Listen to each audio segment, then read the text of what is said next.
प्रियछात्राः, भवतां पुनः स्वागतम्। माध्यन्दिनसंहितायाः तृतीयाध्याये अग्न्याधान अग्निहोत्रचातुर्मास्यविषयकाः मन्त्राः उक्ताः इति अस्माभिः पूर्वम् उक्तम्। तद्विषये अद्य किं नाम अग्न्याधानम्, अग्न्याधानं कर्मणः किं स्वरूपम् इति विषये किञ्चित् सङ्ग्रहेण वयं चर्चां कुर्मः। यतोहि अग्न्याधानं नाम किम् इति कर्मणः स्वरूपं किञ्चित् अवश्यं सर्वैः ज्ञातव्यम्। भवन्तः यद्यपि सम्पूर्ण तृतीयाध्यायः भवता अधीतः, तथापि कर्मणः स्वरूपं किञ्चित् अवबोद्धुं कश्चन प्रयासः कर्तव्यः।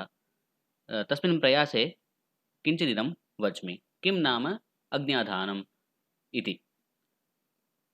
भवन्तः सर्वप्रथमम् इदम् अवगन्तव्यं यत् माध्यन्दिनसंहितायां तृतीयाध्याये अज्ञाधानविषयकमन्त्राः उपदिष्टाः इति। तत्र किञ्चित् विचारयामः। श्रौतकर्माणि सर्वाण्यपि विवाहितेन त्रैवर्णिकेन पुरुषा पत्न्या सह कर्तव्यानि इति शास्त्रसम्मतं वर्तते। अत्र न अविवाहितस्य अथवा मृतपत्नीकस्य अधिकारः अत्र वर्तते श्रौतकर्म अनुष्ठानार्थं। श्रौतकर्म अनुष्ठानार्थं प्रथमं तावत् पुरुषेण आहिताग्निः भवितव्यः। तत्तु सत्यं, निश्चयम् एतत्। आहिताग्निर्नाम किम् इत्युक्ते श्रुतिविहितम् अग्नेः आधानं यः करोति स एव आहिताग्निर् इति नाम्ना कथ्यते। आहितः अग्निः एषः इति। अग्न्याधानकर्मानन्तरमेव कश्चित् श्रौताग्निसाध्यं दर्शपूर्णमासादिकम् अथवा चातुर्मास्ययागादिकं कर्म कर्तुं प्रभवति। अतः आधानं कर्म सर्वप्रथमं कर्तव्यम्। आधानकर्मणः फलं किम् इति पृष्टे त्रयाणां गार्हपत्य आहवनीय दक्षिणाग्निनामकानाम् अथवा सभ्य आवसथ्येन सह पञ्चानाम् अग्नीनां वा सिद्धिः इत्येव वक्तव्यम्। प्रायः गार्हपत्य आहवनीय दक्षिणाग्निनामकानां त्रयाणाम् अग्नीनां सिद्धिरेव अद्यतने भवति। अतः संक्षेपेण इदमपि वक्तुं शक्यते कर्मणः फलं त्रयाणाम् अग्नीनां सिद्धिरेव इति। अतः इदं कर्म स्वतन्त्रमेव न च कर्मान्तरस्य कस्यापि अङ्गम् इति वक्तव्यम्। इदं कर्म सर्वैः स्वसूत्रोक्तविधिना अनुष्ठेयानि भवन्ति। इदं कर्म स्वसूत्रोक्तविधिना अनुष्ठेयानि इत्युक्ते कोऽर्थः? यदि कश्चन आपस्तम्भसूत्रीयः वर्तते तर्हि आपस्तम्भश्रौतसूत्रोक्तविधिना कर्तव्यं। यदि कश्चित् बौधायनीयः वर्तते तर्हि बौधायनश्रौतसूत्रोक्तविधिना कर्तव्यं। यदि कश्चित् सामवेदी वर्तते, सामवेदे यत् श्रौतसूत्रं वर्तते तदनुष्ठानप्रकारेण तेन कर्तव्यं, तदुद्देशेन तदुपदेशप्रकारेण कर्तव्यं। स्वशाखासम्बद्धसूत्रोक्तविधिना कर्तव्यं। स्वशाखासम्बद्धसूत्रोक्तविधिना कर्तव्यम् इति अत्र निश्चितम्।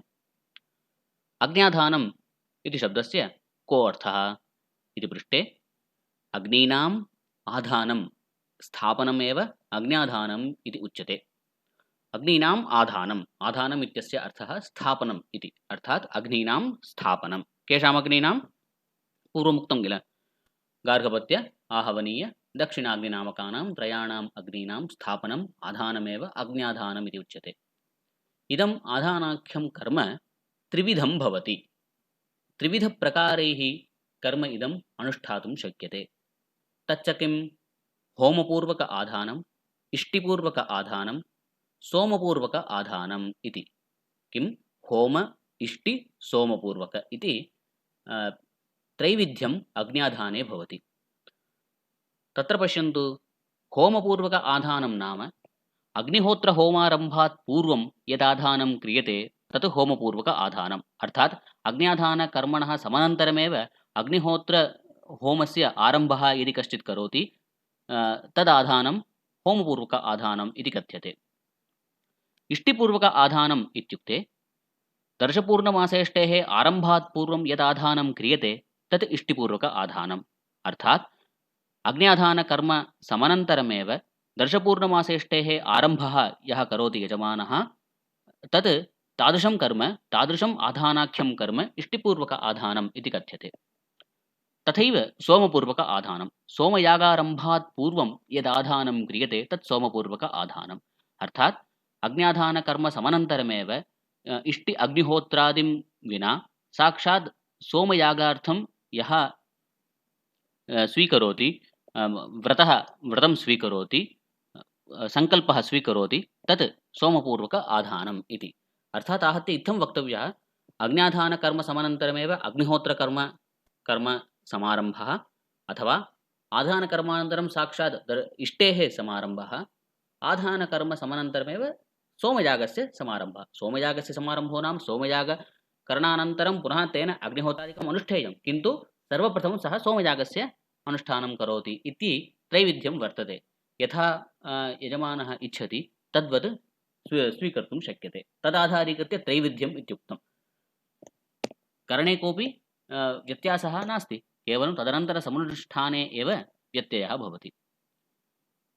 अत्र भवतां स्मरणाय पुनः उत ज्ञानाय स्मरणाय च श्रौताग्निहवन आयतनानां श्रौताग्निहवनस्य आयतनानि अत्र प्रदत्तानि वर्तन्ते। तद् भवद्भिः द्रष्टुं शक्यते। तत् कथं नाम इत्युक्ते पश्यन्तु, पूर्वस्यां दिशि आहवनीयाग्निकुण्डः आहवनीयाग्नेः आयतनम् इति कथ्यते। चतुरस्राकारं यद्वर्तते तत् आहवनीयाग्नेः कुण्डः। पुनः पश्चिमायां दिशि स्থাपितः गार्हपत्यायतनं दक्षिणस्यां दिशि स्थापितः अर्धचन्द्राकारः दक्षिणाग्नेः आयतनम् इति मध्ये च वेदिस्थानम् इति। अत्र बहवः विषयाः वर्तन्ते, तथापि स्थूलरूपेण एतद् भवद्भिः मनसि स्थापनीयम्। इत्थम् अग्न्याधानकर्म विषये किञ्चित् अस्माभिः चर्चितम्। तर्हि आहत्य अस्माभिः किं ज्ञातम् इत्युक्ते इदानीं संग्रहेण वच्मि हिंदी भाषायां। वेद विहित सभी कर्म श्रौत कर्म सपत्नीक होकर के विवाहित होकर के ही करना होगा। तो विवाहित जो त्रैवर्णिक पुरुष हैं उनसे यह कर्म अवश्य किया जाना चाहिए। और आहिताग्नि का अर्थ है जो श्रुति विहित अग्नि का आधान जिसने किया हो, स्थापित जिसने किया हो, वह आहिताग्नि कहा जाता है। तो आहिताग्नि अर्थात आधान कर्म का फल क्या है? आहवनीय, गार्हपत्य, दक्षिणाग्नि नामक जो 3 अग्नि हैं, इन तीनों अग्नियों की सिद्धि ही इस आधान कर्म का फल है। तो यह अग्न्याधान अपने अपने श्रौत सूत्र के विधि के अनुसार, उक्त विधि के अनुसार करना चाहिए। जो जिस सूत्र के हैं उस सूत्र के अनुसार यह आधान कर्म करना चाहिए। अगर कोई आपस्तंभ सूत्र है, आपस्तंभ सूत्र के अनुसार करना चाहिए। अगर कोई बौधायन है तो बौधायन के अनुसार करना चाहिए। स्वशाखा में जो सूक्त है, स्वशाखा संबद्ध जो सूक्त है, सूत्र है, उस सूत्र के अनुसार करना चाहिए।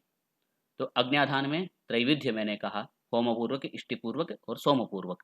होमपूर्वक आधान मतलब आधान कर्म के बाद तुरंत जो अग्निहोत्र शुरू करता हो, तो ऐसे आधान कर्म का नाम होमपूर्वक आधान है। क्योंकि अग्निहोत्र याग नहीं है, ये ध्यान में रखना होगा आपको। अग्निहोत्र एक होम है। होम और याग में भेद है, सूक्ष्म रूपेण भेद है, वो कभी हम विस्तृत रूप से चर्चा करेंगे।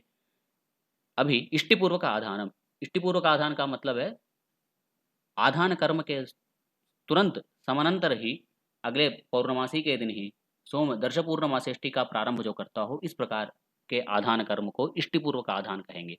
सोमपूर्वक आधान भी इसी प्रकार आधान कर्म के समानांतर ऋतु में ही, वसंत ऋतु में ही सोम यज्ञ के लिए जो संकल्प लेता हो, ऐसे किया हुआ कर्म को सोमपूर्वक आधान कहेंगे। तो आपकी याद के लिए एक चित्र यहाँ प्रस्तुत है, जिसमें आहवनीय अग्निकुंड भी है पूर्व दिशि में, और पश्चिम दिशि में गार्हपत्याग्निकुंड है, दक्षिण दिशि में अर्धचंद्राकार में दक्षिणाग्निकुंड है। आहवनीय अग्निकुंड चतुरस्राकार में होगा, गार्हपत्याग्निकुंड वर्तुल आकार में, और दक्षिणाग्निकुंड अर्धचंद्र आकार में होता है। तो मध्य स्थान जो है वेदी कहलाती है। तो इस प्रकार जो है संक्षेप रूप में हम आग्न्याधान के विषय में कुछ जानकारी हमने प्राप्त की। तो इसी प्रकार कुछ अन्य विषय भी, विशेष मुख्यांश को लेकर भी कुछ विस्तृत चर्चा करेंगे। तो इस विषय को आप अवगत करेंगे, ऐसा मैं आशा करता हूँ।